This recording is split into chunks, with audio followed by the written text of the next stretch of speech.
हरे कृष्णा दोस्तों, आज हम 12वां श्लोक देखने जा रहे हैं। तो पहले संबंध देखते हैं।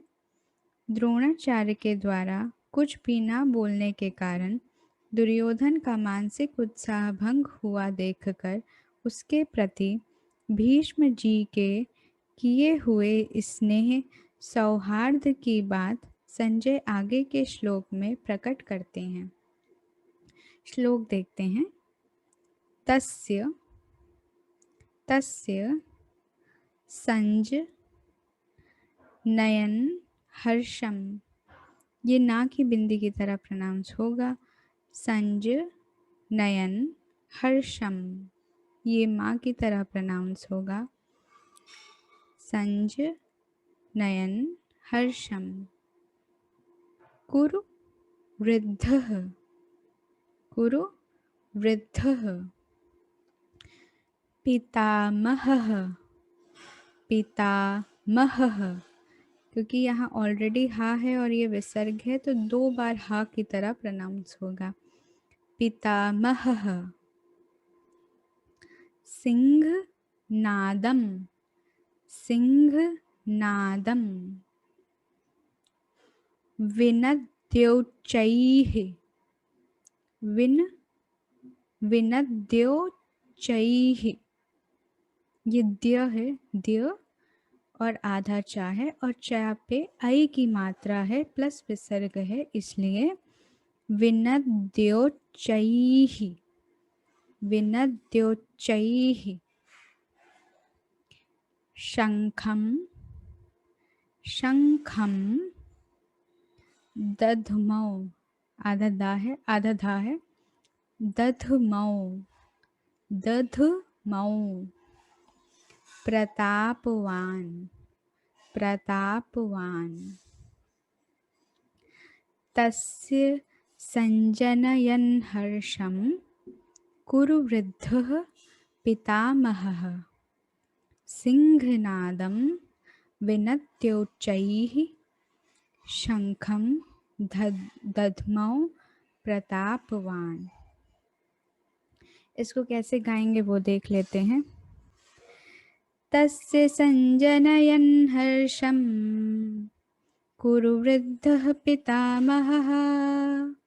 सिंहनादं विनद्योच्चैः शंखं दध्मौ प्रतापवान। फिर से देखते हैं।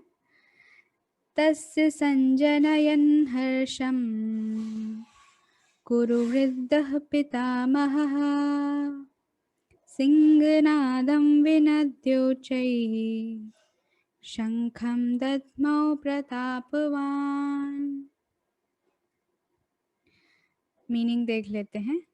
तस्य मतलब उस दुर्योधन के, हर्षम मतलब हृदय में हर्ष, संजनयन मतलब उत्पन्न करते हुए, कुरुवृद्ध मतलब कौरवों में वृद्ध, प्रतापवान प्रभावशाली, पितामह मतलब पितामह भीष्म ने, सिंहनादम सिंह के समान, विनद्य मतलब गरज कर, उच्चैः मतलब जोर से, शंखम मतलब शंख, दध्मौ मतलब बजाया। दुर्योधन के हृदय में हर्ष उत्पन्न करते हुए कुरुवृद्ध प्रभावशाली पितामह भीष्म ने सिंह के समान गरज कर जोर से शंख बजाया। अब हम व्याख्या देखते हैं। तस्य संजनयन् हर्षम, यद्यपि दुर्योधन के हृदय में हर्ष होना शंख ध्वनि का कार्य है और शंख ध्वनि कारण है, इसलिए यहाँ शंख ध्वनि का वर्णन पहले और हर्ष होने का वर्णन पीछे होना चाहिए। अर्थात यहाँ शंख बजाते हुए दुर्योधन को हर्षित किया, ऐसा कहा जाना चाहिए, परंतु यहाँ ऐसा न कहकर यही कहा है कि दुर्योधन को हर्षित करते हुए भीष्म जी ने शंख बजाया।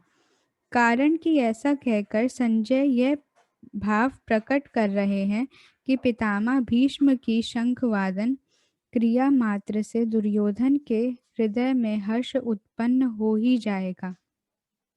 भीष्म जी के इस प्रभाव को द्योतन करने के लिए ही संजय आगे प्रतापवान विशेषण देते हैं।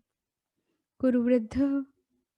यद्यपि कुरुवंशियों में आयु की दृष्टि से भीष्म जी से भी अधिक वृद्ध बाहलीक थे, जो कि भीष्म जी के पिता शांतनु के छोटे भाई थे, तथापि कुरुवंशियों में जितने बड़े बूढ़े थे, उन सब में भीष्म जी धर्म और ईश्वर को विशेषता से जानने वाले थे। अतः ज्ञान वृद्ध होने के कारण संजय भीष्म जी के लिए कुरुवृद्ध विशेषण देते हैं। प्रतापवान। भीष्म जी के त्याग का बड़ा प्रभाव था।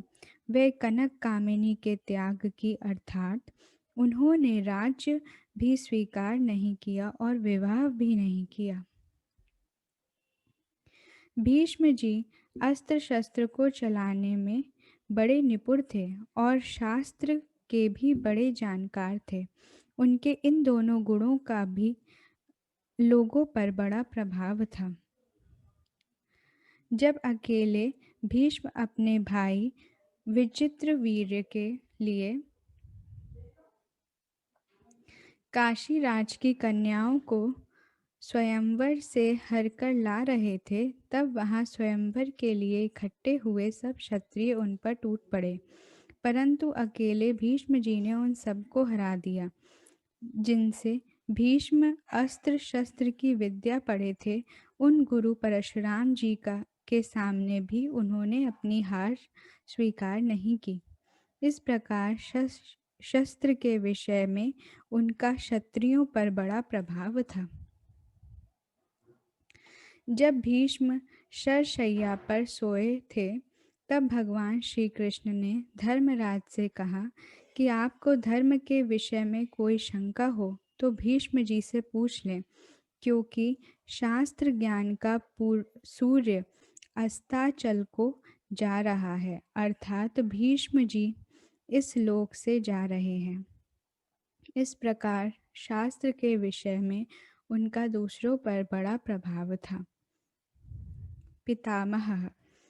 इस पद का आशय यह मालूम देता है कि दुर्योधन के द्वारा चालाकी से कही गई बातों का द्रोणाचार्य ने कोई उत्तर नहीं दिया।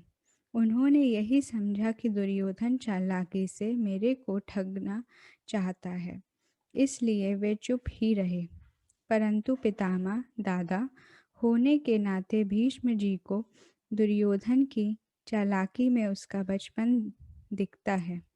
अतः पितामह भीष्म द्रोणाचार्य के समान चुप न रहकर वात्सल्य भाव के कारण दुर्योधन को हर्षित करते हुए शंख बजाते हैं।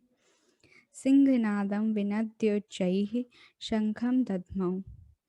जैसे सिंह के गर्जना करने पर हाथी आदि बड़े बड़े पशु भी भयभीत हो जाते हैं, ऐसे ही गर्जना करने मात्र से सभी भयभीत हो जाएं और दुर्योधन प्रसन्न हो जाए, इसी भाव से भीष्म जी ने सिंह समान गरज कर जोर से शंख बजाया।